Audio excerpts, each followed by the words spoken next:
The scanner's electric hum cut through the morning silence as I counted my fourth breath waiting for Dr. Henley to acknowledge I'd found something. Her manicured fingers drummed against the granite countertop while she reviewed yesterday's pathology reports. The same reports where I'd spotted the pattern she'd missed 3 times this week, the same pattern that had been keeping me awake for the past 6 months. Efficiency requires focus, Carmen, she said without looking up from her tablet. Not interruptions. I kept my hands steady on the microscope controls, feeling the familiar weight of 7 years' worth of night shifts settling into my shoulders. Underneath my lab coat pocket sat the folder I'd been building since January 18, cases of diagnostic discrepancies, all following the same troubling trajectory, all involving patients whose names sounded like mine or looked like my nephew Diego. The folder had grown thick enough that I'd had to secure it with a rubber band, thick enough that I could no longer pretend I was imagining things. Dr. Henley still hadn't noticed that Maria from administration was wheeling in the equipment cart, positioning it strategically near the back counter where the monthly quality assurance files were stored. The morning light filtered through the hospital's tinted windows, casting everything in that familiar amber glow that made the pathology lab feel like it existed in permanent sunset. I'd grown to love this place over the years, the precision of it, the quiet certainty of cells, telling their stories under magnification, the way truth revealed itself one specimen at a time. But lately, the stories I'd been reading in the cellular architecture weren't making it into the final reports that reached patients and their families. The discrepancy had started small, a few cases where my preliminary findings suggested more aggressive follow-up than what appeared in Dr. Henley's final reports. I'd assumed it was a matter of clinical experience, that her 15 years as chief of pathology gave her insights I lacked. But as the pattern became more pronounced as the missed diagnoses accumulated, I'd started keeping my own records. Dr. Henley, I said, adjusting the specimen slide with the careful precision that had earned me recognition as one of the hospital's most reliable technicians. The biopsy from bed 7 shows clear inflammatory markers consistent with early-stage malignancy. The cellular morphology indicates, Carmen.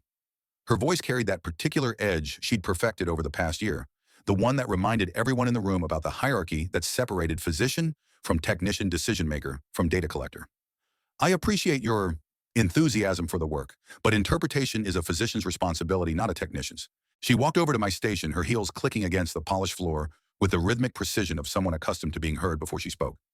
Even at 6 a.m., Dr. Patricia Henley looked like she'd stepped out of a medical journal, silver hair pulled back in a perfect chignon lab coat, pressed and spotless, the kind of authoritative presence that made residents straighten their shoulders and medical students double-check their facts. After 15 years as chief of pathology, she commanded respect from everyone in the hospital, except the insurance company representatives who'd been scheduling increasingly frequent meetings with department heads. I stepped aside as she peered into the eyepiece, watching her face for any sign that she saw what I saw. Her expression didn't change, but I caught the slight hesitation in her breathing, the way her fingers paused over the adjustment knobs, the microscopic tell that suggested she was seeing exactly what I documented, but choosing to interpret it differently. Inconclusive, she announced, making a note on her tablet with the same definitive authority she brought to every diagnosis. We'll recommend watchful waiting and follow-up in 6 months. My stomach dropped. Watchful waiting?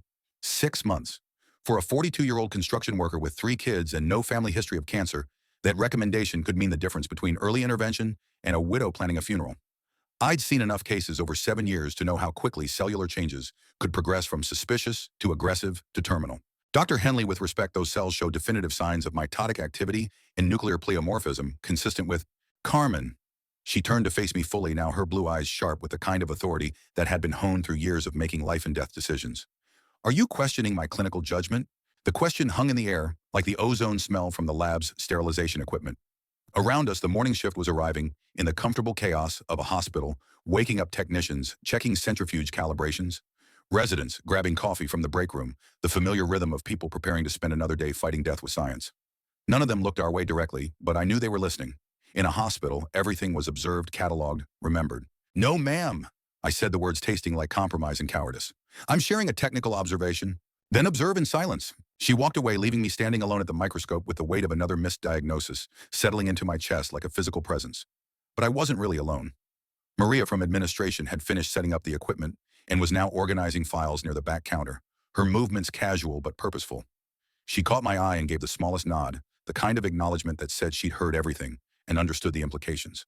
The rest of the morning passed in that tense quiet that follows confrontation, the kind of atmosphere that makes every sound seem amplified and every gesture feel significant.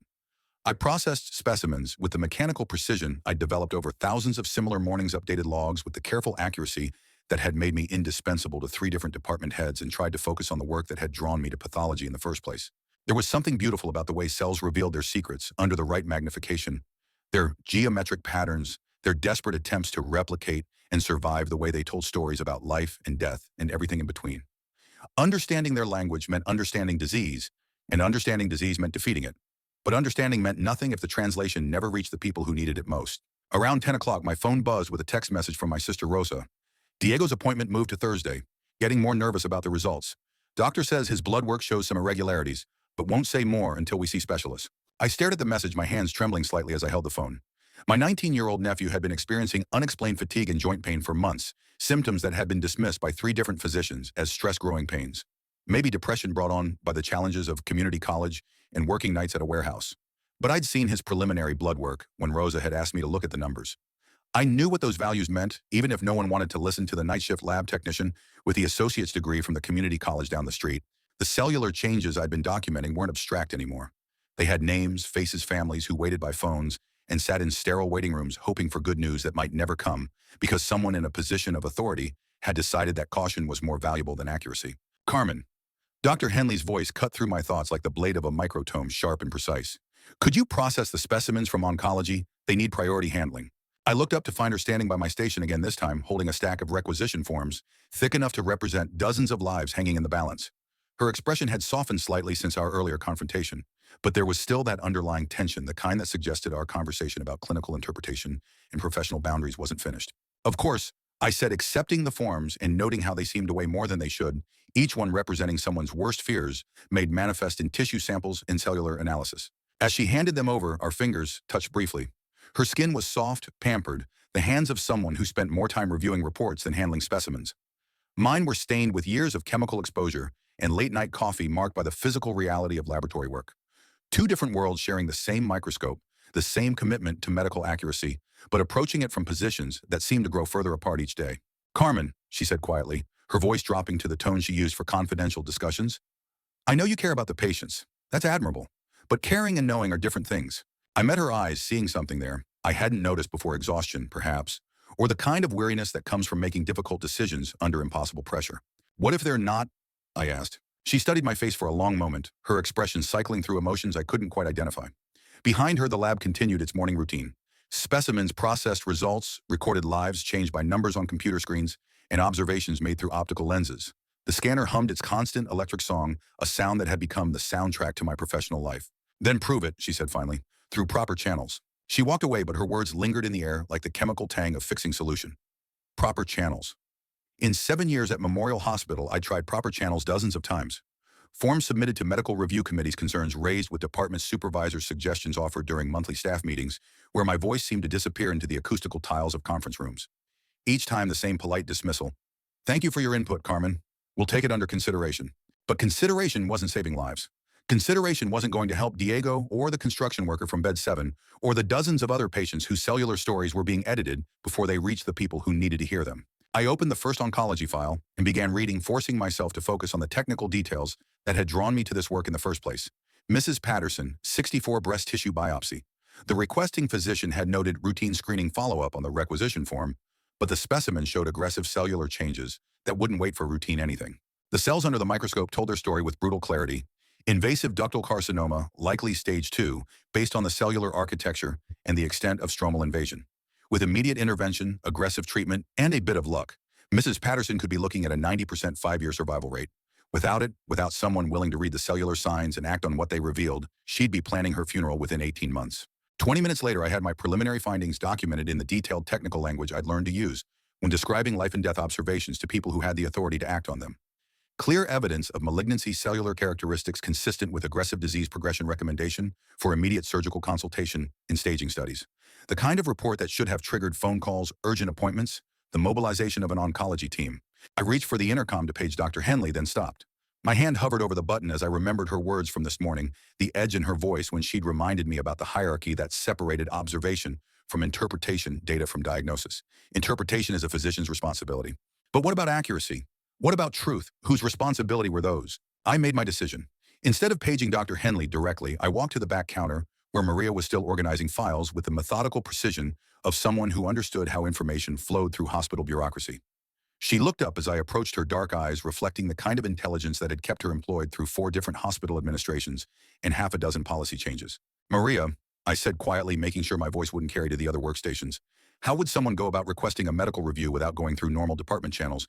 She glanced around the lab, confirming that we weren't being overheard, then set down the folder she'd been organizing.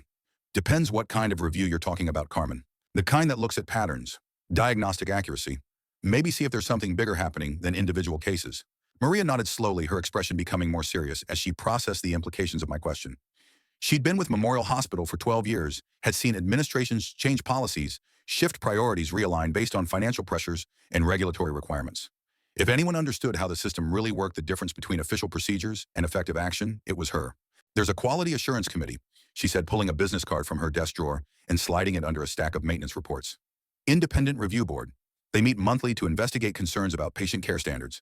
How do I reach them? Carefully. She lowered her voice even further. Dr. Richards chairs the committee. He's different from most of the administrators. Actually listens to concerns instead of just documenting them. But Carmen, if you're thinking about going that route, be sure about what you're doing. Because once you start questioning the system officially, there's no going back to being invisible. I palmed the business card without looking at it, feeling its weight like a small piece of evidence. Maria, what if invisible isn't working anymore? She smiled, but it was the kind of smile that carried years of experience watching good people make difficult choices. Then you better make sure you have all your documentation in order. The rest of my shift passed in a blur of specimens and reports, each one carrying more weight than it had that morning. Each time Dr. Henley reviewed my preliminary findings, I watched her face carefully, looking for tell signs that she knew I was seeing patterns she was choosing to ignore or minimize. The cellular evidence was accumulating, building into a picture that became more disturbing with each case. By lunchtime, I'd identified 3 more cases where the preliminary findings suggested more aggressive intervention than what appeared in the final reports. 3 more families who would wait longer than necessary for answers. 3 more opportunities for early intervention that were being classified as inconclusive or benign. At 2 p.m. during my break, I sat in my car in the hospital parking garage and looked at Dr. Richards' business card for the first time. The scanner's hum from the pathology lab still echoed in my ears, even 3 floors down and behind concrete walls. The sound had become so much a part of my daily routine that I heard it everywhere in the shower, while cooking dinner, during the quiet moments before sleep, when my mind processed the day's work. I pulled out my phone and dialed the number on the card. Dr. Richards' office, this is Janet. Hello, I said, surprised by how steady my voice sounded. This is Carmen Ruiz from Pathology. I'd like to request a meeting with Dr. Richards about some quality assurance concerns. What type of concerns, Ms. Ruiz? I watched hospital staff walking to their cars through my windshield, doctors in expensive suits, nurses in colorful scrubs, technicians like me in the kind of practical clothing that could survive chemical spills and long shifts. All of us part of the same system, supposedly working toward the same goal of healing and helping. But systems were only as good as their weakest links, and lately I'd been wondering which links were weak and which ones were being deliberately weakened. Diagnostic accuracy concerns, when I said. Pattern analysis. I think someone needs to look at our recent pathology reports and compare them with the preliminary findings. Janet was quiet for a moment, and I could hear the sound of pages turning, appointments being reviewed. Dr. Richards can see you Thursday at 3. Is that acceptable? Thursday. The same day as Diego's specialist appointment, the same day Rosa would be sitting in another waiting room, hoping for answers that might not come if the pattern I'd been documenting extended beyond Memorial Hospital. Yes, I said, that's perfect. I hung up and sat in the silence of my car, surrounded by the concrete and steel of the parking garage, but still hearing the distant electrical hum of the hospital's machinery. Monitors beeping, intercoms, crackling, centrifuges, spinning, the constant electronic conversation of machines designed to keep people alive. But louder than all of that was the sound of my own heartbeat, finally matching the rhythm of something that felt like courage. That evening, I spread 18 patient files across my kitchen table, transforming my small apartment into a war room of evidence and analysis. Each file told the same story with minor variations. Initial screening showed concerning cellular changes. Preliminary findings recommended immediate follow-up. Final reports classified the findings as inconclusive or recommended conservative observation. The pattern wasn't subtle once you knew how to look for it. It wasn't random either. The patients whose diagnoses were being downgraded shared certain characteristics: age, demographics, ethnicity, insurance status, the kind of socioeconomic factors that shouldn't influence medical accuracy, but somehow seemed to correlate with diagnostic conservatism. I'd been documenting everything for 6 months, but seeing it all laid out on my table made the scope of the problem impossible to ignore. This wasn't a matter of clinical disagreement or conservative medical practice. This was systematic bias, the kind that killed people slowly and quietly while maintaining the appearance of proper medical care. My phone rang around 8 o'clock. Rosa's name appeared on the screen, and I could hear the anxiety in her voice before she spoke. Carmen, I know you're not supposed to talk about work stuff, but I'm really scared about Diego's appointment tomorrow. I looked at the files scattered across my table, evidence of a system that had been failing people like my nephew for months, maybe years. The cellular changes I'd been documenting in anonymous case files suddenly had a face, a name, a family that I loved. Rosa, I said, what if I told you there might be a way to make sure Diego gets the right diagnosis? The accurate one. What do you mean? I took a breath, listening to the silence of my apartment, the distant hum of the refrigerator, the sound of my own heartbeat that had been my constant companion since I'd made the appointment with Dr. Richards. I mean, it's time I stopped being invisible. The next morning, I arrived at Memorial Hospital 30 minutes early, using my badge to access areas of the building I'd rarely visited during my 7 years of night shift work. Dr. Henley's office was dark, but I could see light under the doors of the administrative wing, the sound of printers and conversation that indicated the day shift's preparation for another round of meetings and policy discussions. Instead of heading directly to the pathology lab, I walked toward that light, toward the part of the hospital where decisions were made rather than simply implemented. Maria was already at her desk organizing files for the day's administrative meetings with the same methodical precision she brought to everything. She looked up as I approached, and something in my expression must have conveyed the change that had occurred overnight. "You look different," she said, setting aside the folder she'd been reviewing. "I feel different. Good different, or about to get fired different?" I smiled, realizing that the question didn't frighten me as much as it should have. "Probably both." She handed me a folder thicker than any I'd seen in the pathology lab. "I pulled some additional files you might find interesting. The patterns you've been documenting go back further than 6 months. Much further." I opened the folder to find more cases, more misdiagnoses, more patients whose cellular stories had been edited before reaching the people who needed to act on them. But also something else, names of other staff members, nurses and technicians, and even a few residents who'd raised similar concerns over the years.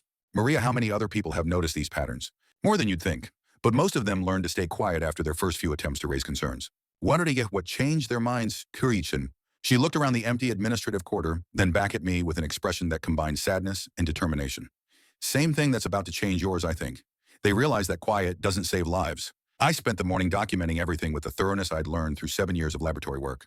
Not just the misdiagnoses, but the pattern of dismissal that followed anyone who questioned the system. The way concerns were acknowledged but not addressed, the way technical expertise was discounted when it came from the wrong level of the hierarchy. By lunch, I had enough evidence to fill 3 folders, enough documentation to support a case that went far beyond individual diagnostic errors to suggest systematic problems with the hospital's approach to pathology reporting. At 2:45 p.m., I walked into Dr. Richards' office carrying all 3 folders and the weight of 7 years' worth of observations that had never been properly heard. Dr. Michael Richards was not what I'd expected. Mid-50s, wearing scrubs instead of the expensive suits favored by most hospital administrators, with a kind of calm presence that suggested he'd seen enough medical politics to recognize when someone was bringing him real problems instead of petty complaints or personal grievances. "Ms. Ruiz," he said, gesturing to a chair across from his desk, "Janet said you had some quality assurance concerns?" "Dr. Richards, in the past 6 months, I've identified 18 cases where final pathology reports may have significantly understated the severity of cellular findings documented in preliminary analysis." His expression didn't change, but I saw his pen stop moving across the notepad where he'd been writing notes. The pause lasted just long enough to suggest that my words had registered as something more serious than routine administrative concerns. "That's a serious allegation, Ms. Ruiz. What makes you think the final reports were inaccurate?" I opened the first folder with hands that were steadier than I'd expected them to be. "Because I've been conducting independent analysis of the same specimens, on my own time using my own equipment." For the next hour and 15 minutes, I walked Dr. Richards through each case with the precision I'd learned through years of laboratory documentation. The cellular evidence, the discrepancies between preliminary and final reports, the pattern of patients who seem more likely to receive conservative diagnoses, regardless of the aggressiveness of their cellular changes. He asked questions, good questions, technical questions that showed he understood both the medical implications and the broader systemic issues at play. Questions about my methodology, my qualifications, my documentation procedures. Questions that treated my analysis as credible rather than presumptuous. "Ms. Ruiz," he said when I finished presenting the evidence, "these findings suggest either systematic incompetence or deliberate diagnostic conservatism. Both are serious problems, but they require different solutions." "There's something else," I said, opening the second folder. "I think the pattern is connected to cost containment initiatives, pressure to reduce diagnostic spending by limiting follow-up recommendations and expensive procedures." Dr. Richards nodded slowly, his expression becoming more grave as he processed the implications. "That would explain the demographic pattern you've identified. Certain patient populations being more likely to receive conservative diagnoses, regardless of cellular evidence. Wait, what happens now? Now we do this properly and thoroughly. I'm calling an emergency quality assurance review for Friday morning. You'll need to present your findings to the full committee." My stomach lurched as the full implications hit me. The full committee, including Dr. Henley, yes, and hospital administration, and representatives from the state medical board who oversee diagnostic standards. The scanner's hum seemed to grow louder in my head, even though I was 3 floors away from the pathology lab. This was what Maria had warned me about, the point where invisible became very, very public, where questioning the system meant becoming part of the system's response to being questioned. "Dr. Richards, I'm just a laboratory technician. These people aren't going to listen to analysis from someone with my credentials. Ms. Ruiz, you've just presented me with evidence of systematic diagnostic failures that could affect hundreds of patients. Your job title doesn't change the accuracy of cellular analysis or the validity of pattern recognition. He leaned forward slightly, his voice taking on the tone of someone who'd spent years navigating medical hierarchies and bureaucratic resistance. But you're right that some committee members will try to dismiss your findings based on credentials rather than evidence. So we're going to make sure the evidence speaks louder than their prejudices. How? By having your analysis independently verified. I'm bringing in a pathologist from County General to review your findings. Dr. Sarah Chen, completely unconnected to this hospital, no financial or political concerns, just pure medical analysis. The relief I felt was immediate and overwhelming, like the sensation of finally exhaling after holding your breath for months. I wasn't going to be standing alone in front of that committee defending technical analysis against people who'd already decided that technicians shouldn't question physicians. Dr. Richards, why are you helping me? He smiled for the first time since I'd entered his office, and the expression transformed his face from administrative authority to something more human, more approachable. Because 23 years ago, a laboratory technician at Michael Reese Hospital in Chicago saved my daughter's life by refusing to stay quiet about a missed leukemia diagnosis. The attending physician had classified the cellular changes as viral infection, recommended rest and fluids. The technician knew better and kept pushing until someone listened. He paused, looking out the window at the city beyond the hospital grounds. Sometimes the most important voices in medicine aren't the loudest ones or the ones with the most impressive credentials. Sometimes they're the ones that see patterns because they're looking at the evidence instead of the politics. Thursday evening, I sat in the waiting room of the hematology clinic while Diego got his blood drawn for follow-up tests, watching my 19-year-old nephew try to hide his anxiety behind casual conversation with Rosa. The waiting room was filled with the kind of people I'd been analyzing in cellular form for months, patients whose futures hung in the balance of diagnostic accuracy and medical interpretation. The doctor seemed more thorough this time. Rosa said, pacing beside the windows that looked out over the city. Asked different questions, ordered different tests. I watched the laboratory technician through the glass partition handling Diego's specimens with the same careful attention I'd given thousands of others over the years. But tonight, knowing that someone would actually listen if concerns were raised, knowing that the system had mechanisms for challenging inaccuracy, the process felt different, safer. Rosa, whatever the results show, we're going to make sure Diego gets the right treatment plan. How can you be so sure? I thought about Dr. Richards' calm questions, Dr. Chen's independent review that was happening somewhere across the city, the committee meeting that would determine whether 18 patients would get the second chance at accurate diagnosis they deserve. Because sometimes the system works, I said. It just needs the right pressure applied in the right place at the right time. My phone buzzed with a text message from Maria. Dr. Chen finished her preliminary review. She confirmed everything you documented and found 3 additional cases you missed. See you tomorrow. 3 additional cases. 21 patients whose lives had been affected by the pattern I'd stumbled onto while trying to do my job with the accuracy and attention it deserved. Friday morning arrived gray and overcast, the kind of weather that made the hospital's fluorescent lighting seem almost warm by comparison. I arrived an hour early, partly to prepare mentally, and partly because I couldn't sleep, couldn't stop thinking about the faces and names behind the cellular changes I'd been documenting. Maria was waiting in the administrative wing with coffee and a folder of additional documentation she'd compiled from her access to hospital record systems. "How are you feeling?" she asked, handing me a cup that smelled like the kind of strong coffee that had sustained me through 7 years of night shifts. "Like I'm about to either save some lives or destroy my career." "Maybe both," she said. "But Carmen, even if this goes badly, you'll know you tried to do the right thing. That matters." The committee meeting was held in Conference Room A, the hospital's most formal space reserved for board meetings and serious discussions. Polished wood table leather chairs, windows overlooking the city where thousands of people were going about their daily lives, trusting that the medical system would provide accurate information when they needed it most. When I walked in at 9 o'clock, 12 people were already seated around the table in an arrangement that made the hierarchy clear. Dr. Richards sat at the head of the table, flanked by Dr. Chen and 2 other physicians I didn't recognize, but whose credentials were probably more impressive than mine. Hospital administrators occupied the middle section, including Chief of Staff Dr. Martinez and Legal Counsel Janet Foster, both of whom I'd seen in the hallways, but never spoken to directly. At the far end sat Dr. Henley, her expression carefully neutral, but her posture suggesting someone preparing for battle. Beside her were 2 representatives from the State Medical Board, the people whose job it was to ensure that hospitals maintained standards of care that protected patients rather than profits. "Ms. Ruiz," Dr. Richards said, as I took the remaining chair, feeling like I was about to undergo the most important job interview of my life. "Thank you for bringing these concerns to our attention. Dr. Chen, would you like to present your independent analysis?" The next 2 hours were unlike anything I'd experienced in 7 years of hospital work. Dr. Chen presented her verification of my findings with the authority that came from years of pathology experience and complete independence from hospital politics. She confirmed not just the diagnostic discrepancies I'd identified, but the statistical patterns suggesting systematic bias in the reporting process. The cellular evidence in these cases is unambiguous. Dr. Chen said, clicking through slides that showed the same microscopic images I'd been studying for months. In 21 cases, preliminary findings documented cellular changes consistent with malignancy or pre-malignant conditions. Final reports classified 19 of these cases as inconclusive or benign. The medical board representatives asked detailed questions about hospital policies, oversight procedures, and the chain of authority that govern diagnostic reporting. Even the administrators seemed genuinely concerned rather than defensive. Their questions focused on understanding the scope of the problem rather than minimizing it. Dr. Henley spoke only when directly questioned, her responses professional, but increasingly strained as the evidence mounted. I found myself watching her face, trying to understand whether she was surprised by the scope of the problem or surprised that someone had finally documented it thoroughly enough to force a response. Dr. Henley said Dr. Chen during the final round of questions.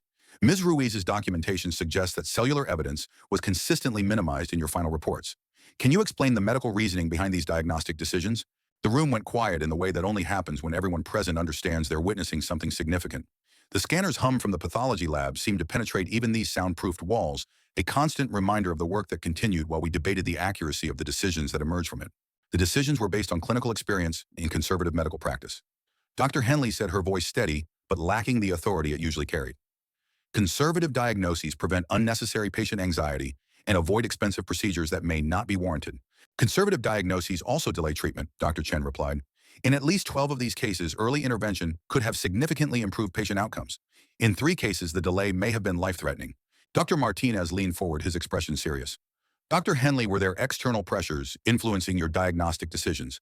Administrative guidance regarding cost containment? Perhaps? The pause that followed lasted 15 seconds by the wall clock, but felt like much longer in a room full of people trained to make life and death decisions quickly and accurately. 15 seconds of silence that contained the weight of months of misdiagnoses and systematic bias. There may have been administrative guidance regarding the financial impact of follow-up recommendations, Dr. Henley said finally. The medical board representative made a note, her pen scratching against paper with the kind of sound that suggested official consequences. Can you be more specific about this guidance, Dr. Henley? And then Dr. Henley did something I hadn't expected. She looked directly at me across the conference table, her expression changing from defensive to something that looked almost like relief. Ms. Ruiz, she said, your technical analysis has always been exceptional. I want you to know that my concerns about your findings were never about your competence or your accuracy. Then what were they about? I asked, surprised by the steadiness of my own voice. They were about protecting you from the kind of pressure I've been under. Once you start questioning the system openly, once you become known as someone who challenges administrative guidance, you become a target. Dr. Richards cleared his throat. Dr. Henley, are you saying that accurate diagnoses were being suppressed due to cost containment concerns? She nodded slowly, and I could see the relief in her posture as she finally acknowledged what we'd all suspected. For the past 18 months, there's been increasing pressure from administration to limit expensive follow-up procedures. The message was never explicit, never put in writing, but the implication was clear. Too many positive diagnoses would be seen as departmental inefficiency. The room erupted in quiet conversations, legal counsel whispering with administrators, medical board representatives comparing notes, Dr. Chen shaking her head in evident frustration at the confirmation of systematic diagnostic bias. Ladies and gentlemen, Dr. Richards said, calling the room to order, based on the evidence presented today and Dr. Henley's testimony, I recommend immediate suspension of any cost containment protocols affecting diagnostic procedures. Additionally, all 21 cases identified by Ms. Ruiz should be immediately re-reviewed and patients contacted for urgent follow-up care. One of the medical board representatives stood, her expression serious. Dr. Richards will need to conduct a full investigation of the hospital's diagnostic protocols and administrative pressure systems. This could result in sanctions-required policy changes and mandatory oversight monitoring. Dr. Martinez nodded gravely. We'll cooperate fully with any investigation. Patient safety is our primary concern, and we'll take whatever steps are necessary to ensure diagnostic accuracy. As the meeting concluded and people began filing out, discussing next steps and implementation timelines, Dr. Henley approached my chair. Her usual commanding presence had been replaced by something more human, more vulnerable. Carmen, she said quietly, I owe you an apology and an explanation. I waited, watching her face cycle through emotions I was only beginning to understand. 15 years ago, I was where you are now. Young pathologists noticed patterns in diagnostic reporting, spoke up about pressure to minimize findings for cost reasons. I was told to be more collaborative, more understanding of the hospital's financial constraints. I thought I was protecting my career by going along with the guidance. She paused, looking out the conference room windows at the city beyond, at the lives that would be affected by the decisions made in this room. But what I was really doing was protecting a system that was failing people. You did what I should have done years ago. You refused to stay quiet, even when staying quiet would have been easier. Dr. Henley, what happens now? Now you become what I should have been, the voice that refuses to be silenced by administrative convenience or career concerns. She handed me a folder containing contact information and medical records. These are the details for all 21 patients whose cases were affected. They'll need to be contacted today to schedule immediate follow-up appointments and revise treatment plans. As she walked away, I realized that the scanner's hum had finally stopped echoing in my head with a persistent urgency it had carried for months. In its place was something quieter, but more powerful, the sound of a system beginning to heal itself, to remember that its primary purpose was accuracy rather than efficiency. 3 weeks later, I stood in the pathology lab reviewing the morning specimens, surrounded by the familiar sounds and smells that had defined my professional life for 7 years. The routine was familiar, but everything else had changed in ways both subtle and profound. Dr. Chen had been brought in as interim department head, while Dr. Henley took a leave of absence to work with the state medical board on developing new diagnostic protocols and oversight procedures. The cost containment pressures had been formally suspended, and a patient advocate position had been created specifically to ensure that diagnostic concerns could be raised without fear of retaliation or career consequences. More importantly, the culture of the department had shifted. Technicians were encouraged to document discrepancies, residents were trained to listen to technical observations, and preliminary findings were given the weight they deserved in the diagnostic process. My phone buzzed with a text from Rosa. Diego's treatment is working better than expected. Doctor says the early diagnosis made all the difference. Thank you for not staying quiet when it mattered. I smiled and returned to the microscope where cells continued to tell their stories with the same precision they'd always possessed. But now those stories were being heard by people who understood that listening was the first step in the healing process. The morning light filtered through the lab's windows, casting everything in that familiar amber glow that had once felt like permanent sunset but now felt more like dawn. The scanner hummed its electric song, but the sound no longer carried the urgency of voices being ignored. Instead, it sounded like an invitation, each specimen a story waiting to be told accurately, completely, without the distortion of financial pressures or administrative convenience. Maria appeared at my station with the daily specimen log and a smile that had become more common in recent weeks. How does it feel to be the laboratory technician who changed everything? She asked. It feels like the beginning, I said. There are probably other hospitals, other departments, other patterns that need to be recognized and addressed. Carmen Ruiz, defender of cellular truth. I laughed, realizing how much had changed in my own perception of what was possible. Carmen Ruiz, pathology technician who learned that invisible isn't the same as powerless. Around us, the hospital continued its daily rhythm, lives saved, diagnoses made accurately, families reunited with hope instead of uncertainty. The system wasn't perfect, would probably never be perfect, but it was measurably better than it had been 3 weeks ago. And that, I realized, was how meaningful change actually happened. Not through dramatic confrontations or sudden revelations, but through the accumulation of small acts of courage performed by people who refused to accept that flawed was good enough when lives hung in the balance. My phone rang, interrupting my thoughts. Dr. Richard's name appeared on the screen. Carmen, he said when I answered. I have a proposition for you. The state medical board is putting together a task force to review diagnostic protocols at hospitals throughout the region. They need someone with your analytical skills and your understanding of how these systems actually function at the ground level. Welcome. What kind of someone? Someone who knows the difference between staying quiet and staying safe. Someone who understands that the most important medical equipment in any hospital isn't the MRI machine or the surgical robot, it's the integrity of the people using them. I looked around the pathology lab at the microscopes and centrifuges and specimens waiting to be analyzed with the accuracy they deserved. 7 years of night shifts, 7 years of finding patterns and documenting evidence, and hoping someone would listen to observations made by technicians rather than just physicians. When do I start? Monday. There are 68 hospitals in the state, Carmen. And after what you accomplished here, I suspect there are a lot more voices that need to be heard, a lot more patterns that need to be recognized before they affect more patients. After I hung up, I stood quietly in the lab where my career had begun, and my real work was just starting. The scanner's hum continued its electric song, joined now by the sound of my phone ringing, with calls from reporters, patient advocacy groups, and medical professionals who'd heard about the pathology technician who'd refused to stay invisible when accuracy mattered more than hierarchy. But the sound I heard most clearly was the one that had been there all along, the steady rhythm of my own heartbeat, finally synchronized with the courage to speak truth, regardless of who was listening or whether they wanted to hear it. Outside the lab's windows, the city was waking up to another day of medical decisions, diagnostic challenges, and life-changing conversations. Somewhere in those hospitals and clinics, other Carmen Ruizes were looking through microscopes, noticing patterns and deciding whether to document their concerns or stay quiet to protect their careers. I hoped they would remember that invisible and powerless weren't the same thing. I hoped they would choose to let their voices be heard, especially when those voices carried uncomfortable truths about systems that needed to change. The scanner hummed its electric song, and for the first time in 7 years, it sounded less like a warning and more like hope. Less like the sound of voices being ignored, and more like the sound of truth finally being given the attention it deserved. In the end, that was all any of us could do: refuse to stay quiet when accuracy mattered, refuse to accept that good enough was actually good enough when lives hung in the balance of our professional integrity. The cells would continue telling their stories. The question was whether we would have the courage to listen and act on what they revealed, even when doing so meant stepping out of the comfortable anonymity of invisible competence into the brighter, more dangerous light of acknowledged responsibility. I adjusted the microscope and began processing the morning specimens, each one a story waiting to be told accurately, each one a reminder that sometimes the most important voices in medicine weren't the loudest ones. They were the ones that refused to stay silent when silence meant complicity in systematic failure. The scanner hummed and I listened, and for the first time in months, I heard hope.